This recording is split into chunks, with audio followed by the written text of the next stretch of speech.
为什么中国人不懂得对一个人的真正尊重？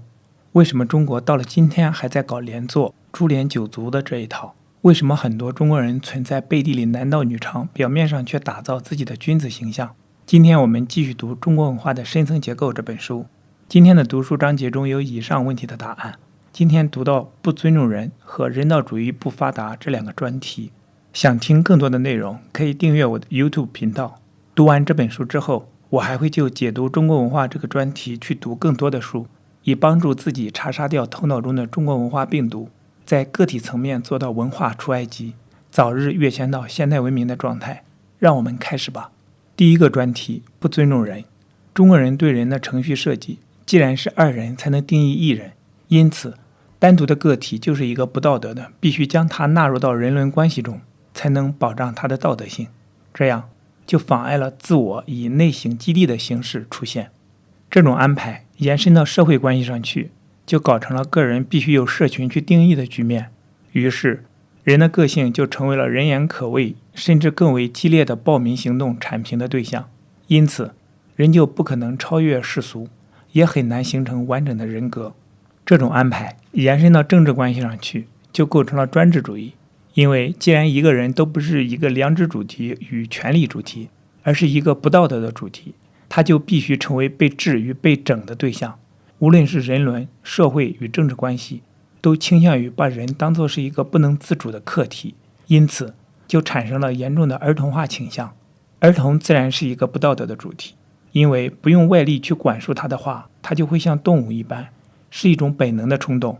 只有当他将自己完全置于外力制约底下，才是乖与听话的。中国人要求成人也做到这一点，如果做不到，就必须像防贼一般防着他。事实上，中国人的上一代对成了年的女儿的态度尤其是这样，总倾向于将她的个人行动，例如晚上晚回家往坏处想，也就是朝肮脏处想。因此除了说明只相信一个人在他治他律的情形下才会规矩的心态之外，也充分显示出，当一个人在生理上的性已经萌芽，而在文化上又将他视为儿童的话，就必须像防贱骨头一般防着他。然而在海外老一辈中国人身上还保留着这股倾向，在国内却是制度化了的常态。每一个人都被当作是没有自己的想法，而必须去学习别人的人，而全国学习的对象又是一个有着娃娃脸的雷锋。从另一方面讲，就同时出现防民如同防贼一般的措施。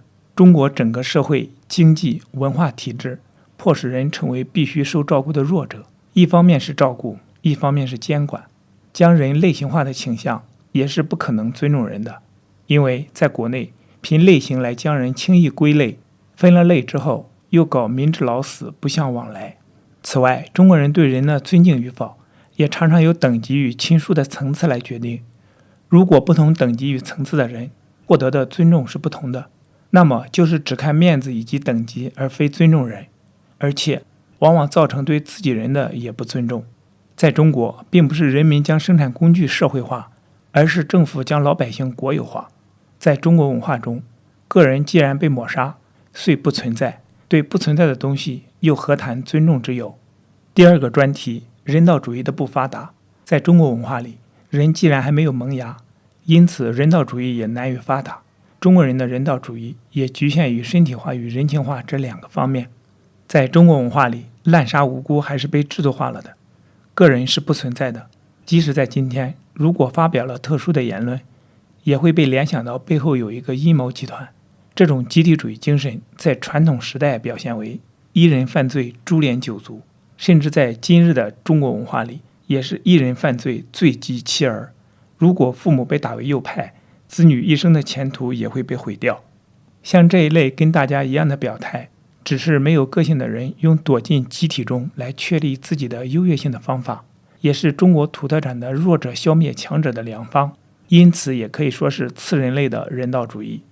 在一个羞耻感的文化中，人人都是为别人而活，他可以背地里搞男盗女娼，却忌讳在别人面前脱离常规，因此他不可能接触到真正的自我，也不可能接触到真正的别人，他只能接受对方的公众形象。在这样的一个将人类型化的社会中，一个人一生只要在别人面前踏错一步，就会终身烙上猩红字，至于乖与听话的主流人物，自然也必须与他划清界限，才能对自己下定义。因此，在一个他治他律的文化中，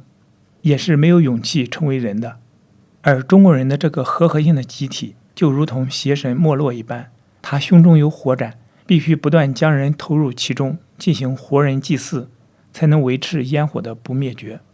在中国这个将风俗习惯与法律混淆不清，而且又是政治考量优先的体制中，就管不了那么多。中国人既然将个体只是当成工具，出现这种事也应该是常态，而不是一个可以根治的弊病。